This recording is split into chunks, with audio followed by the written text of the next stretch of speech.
All eyes are now on the Indian Ocean, where the United States has sent one of its most formidable warships.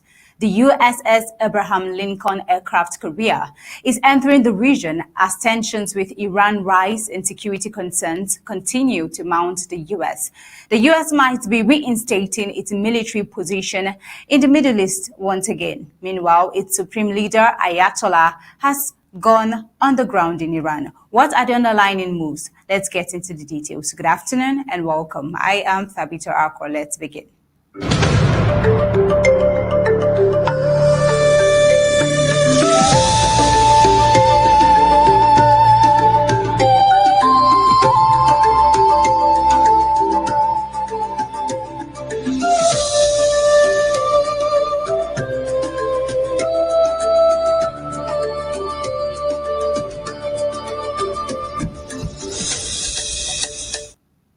The USS Abraham Lincoln aircraft carrier strike group has entered U.S. Central Command waters in the Indian Ocean amid heightened tensions with Iran, according to a senior U.S. official. Let's take a look.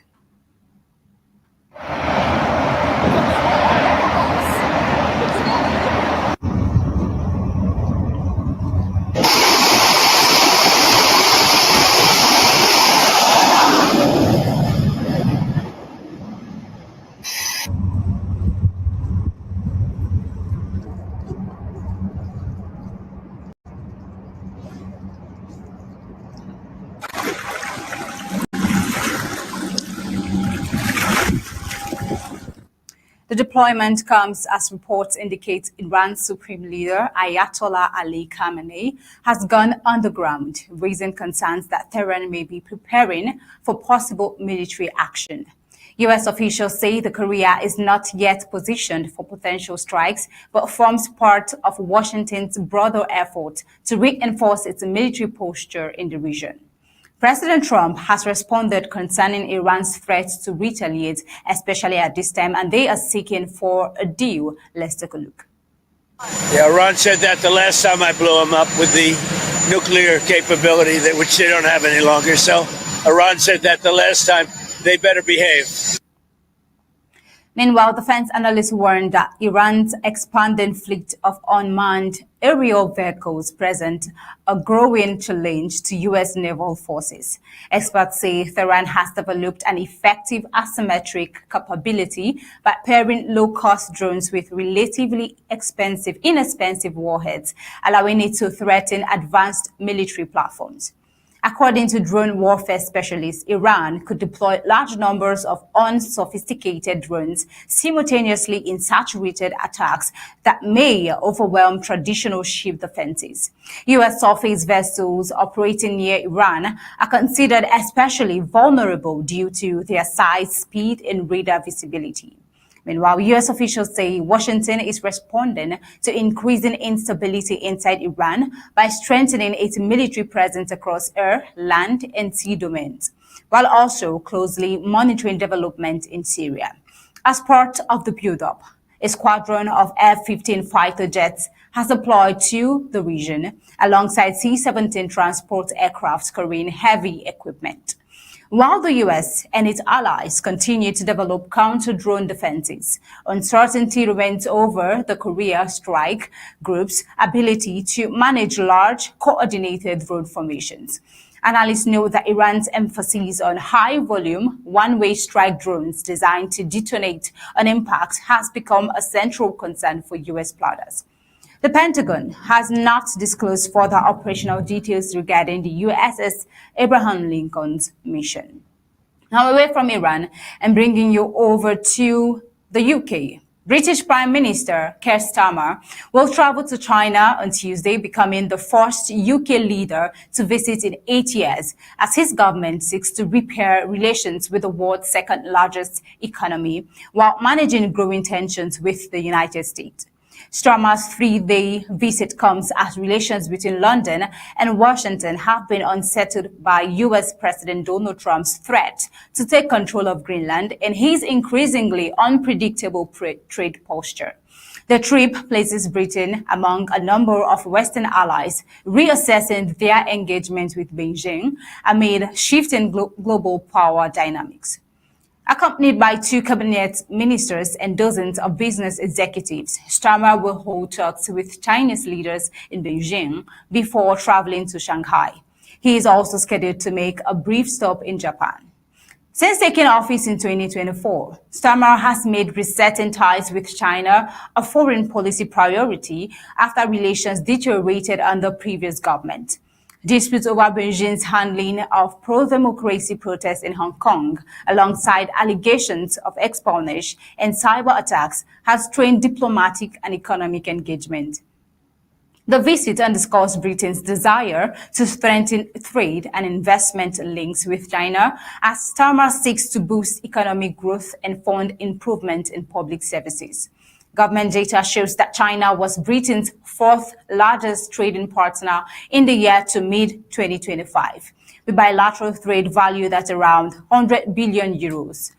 China, for its part, has used recent diplomatic engagement to position itself as a stable economic partner for countries unsettled by U.S. trade policies. Earlier this month, Canada reached an economic agreement with Beijing, a move that drew sharp warnings from Washington, including threats of steep tariffs on Canadian exports by President Donald Trump. President Trump made a statement regarding Carney's speech and his link with China over the trade. He says, if Governor Carney thinks he is going to make Canada a drop-off port for China to send goods and products into the United States, he is sorely mistaken. China will eat Canada alive, completely devour it, including the destruction of their businesses, social fabric, and general way of life. If Canada makes a deal with China, it will immediately be hit with 100% tariff against all Canadian goods and products coming into the United States. And that is President Donald Trump speaking about the tariff and Canada's link to China. So now we are getting right ahead. Carney has just responded to President Donald Trump. Will he back down? Let's take a look. Canada respects our engagements, our commitments.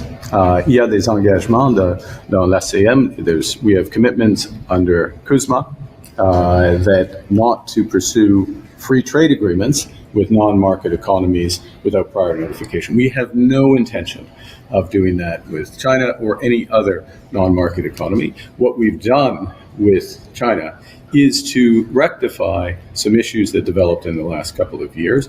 In many respects, we're going to use the expression back to the future with respect to EVs, with respect to agriculture, with respect to fish products and other food products.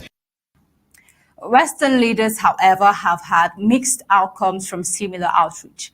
While Canada secured trade concessions, recent talks between China and France delivered limited economic gains. Critics in Britain and the United States argue that closer ties with Beijing carry strategic risks and have yet to produce a meaningful economic benefit. Analysts know that China accounts for a small share of foreign direct investment in Britain, while the United States remains by far its largest investor. Starmer's visit follows his government approval of China's plans to build its largest embassy in Europe in central London, a decision that drew opposition from lawmakers concerned about security and espionage risk. Let's take a look. I would like to hear very clearly exactly why it is safe to have this mega embassy with all of the concerns that have been raised, with all of the concerns that we do have with China, whether it's spying, disrupting a lot of our services, issues with trade, the harassment of British nationals with connections to China, the harassment of the people of Hong Kong. There's so much that we're concerned about. The trip also comes at a sensitive moment in transatlantic relations, as Trump has argued that U.S. control over Greenland is necessary to counter China's growing influence in the Arctic. Now, moving ahead and bringing you the recent development happening in the United States. In Minnesota, President Donald Trump and Minnesota Governor Tim Walz struck a more conciliatory tone on Monday following a private phone call signaling a possible effort to ease tensions after a Trump-ordered immigration enforcement surge in Minneapolis left 2 U.S. citizens dead. Trump also spoke separately with Minneapolis Mayor Jacob Frey, and both sides described the conversations as constructive, a shift from weeks of sharp public confrontations between the federal authorities and state and local leaders. The outrage came amid mounting political and public pressure following the fatal shootings of two protesters during encounters with federal immigration agents this month. Further signs of de-escalation emerged as President Trump and his administration confirmed changes in leadership of the federal operation in Minnesota. A senior administration official said Gregory Bovino, a senior U.S. Border Patrol official who had become a vocal point of criticism from Democrats and civil liberties groups, would be leaving the state along with some of the agents deployed under his command. Trump's designated border Caesar, Tom Homan, is expected to take charge of the operation, known as Operation Metro Surge, the official said. Later on Monday, a person familiar with the matter said Bovino had been stripped of his special title as Border Patrol Commander-at-Large and would return to his previous role as Chief Patrol Agent in California's El Centro sector, where he is expected to retire. Another source confirmed the reassignment. The Atlantic Force reported the demotion. Now, I will say that the Department of Homeland Security disputed reports that Bovino had been relieved of his duties, though it did not deny his reassignment. Bovino had emerged as a prominent public advocate of Trump's immigration crackdown and was frequently seen leading armed federal agents during enforcement operations in Minneapolis. Let's take a look. Two suspects have been shot, and suspects that assault, delay, obstruct, or threaten a law enforcement officer's life. It goes back to the choices that we just talked about. When individuals make poor choices, poor decisions, come into a law enforcement situation, an active law enforcement situation, conspire to come into that situation, whether that's based on ideology, we don't know. That'll be in the investigation that we just talked about. That's what we base the split-second decisions on. And, again, I would implore upon any individuals, whether they're anarchists, rioters, or anyone else that thinks it wise to go into a law enforcement scene to disrupt, to delay, is to don't do that. Bovino right there giving an account of the fatal shooting in Minneapolis. His removal followed the killing of Alex Pretty, a 37-year-old intensive care nurse who was shot by federal agents during a confrontation between immigration officers and protesters over the weekend. The incident triggered widespread backlash after video footage circulated online appeared to contradict official accounts of the shooting. Let's take a look. An individual approached U.S. Border Patrol officers with a 9mm semi-automatic handgun. The officers attempted to disarm this individual, but the armed suspect reacted violently.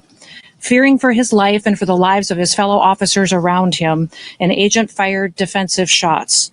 Medics were on the scene immediately and attempted to deliver medical aid to the subject, but he was pronounced dead at the scene. Federal officials initially said Pretty provoked the confrontation and posed a threat to officers, as Christine Wem has just said. However, video verified by ABC online showed him holding a phone as agents wrestled him to the ground. A firearm was later discovered from his waistband after he was subdued. Pretty was a licensed gun owner. Let's take a look. A really graphic scene.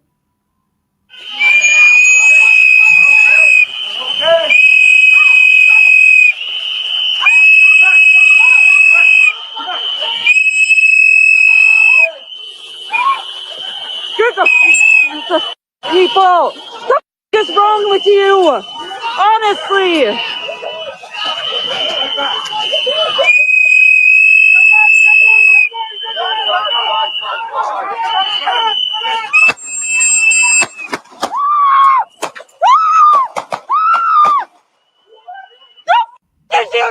It was really fatal. The shooting followed the January 7th killing of Renee Good, who is also a 37-year-old woman, anti-ICE activist and mother of three, who was shot by a federal agent while sitting in a car. Video from that incident also challenged officials official claims that she attempted to use the vehicle as a weapon. In both cases, the Justice Department has not yet opened investigations into the shootings, while Minnesota authorities have accused federal agencies of obstructing state-led inquiries, prompting a legal dispute over access to evidence. Following his call with Wiles, President Trump said two leaders shared common ground and suggested he would consider reducing the federal agent presence in Minnesota. Wiles' office said Trump also agreed to ensure the state could conduct its own investigation into Preeti's death. Frey similarly said progress had been made toward easing the standoff, with an understanding that some federal agents would begin leaving the Minneapolis-St. Paul area as early as Tuesday. Meanwhile, public support for Trump's immigration enforcement strategy appeared to decline after the shootings, according to a Reuters Ipsos poll released on Monday. Now we'll see that in the face of this crackdown, Melania Trump, Trump's wife, is calling for unity. Let's take a look. We need to unify. I'm calling for unity. I know my husband, the president, had a great call yesterday with the governor and the mayor, and they're working together to make it peaceful and without riots.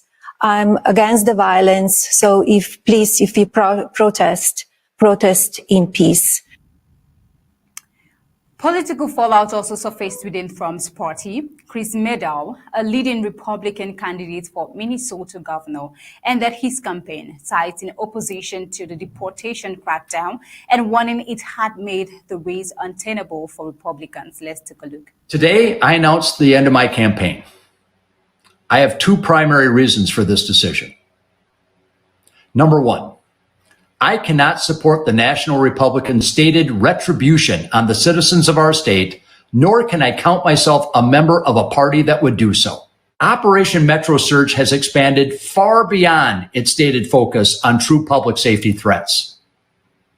United States citizens, particularly those of color, live in fear. United States citizens are carrying papers to prove their citizenship. That's wrong. ICE has authorized its agents to raid homes using a civil warrant that need only be signed by a Border Patrol agent. That's unconstitutional and it's wrong. The situation has placed Trump's immigration agenda at the center of a growing national debate as the administration faces scrutiny over the use of force, federal authority, and cooperation with state and local government.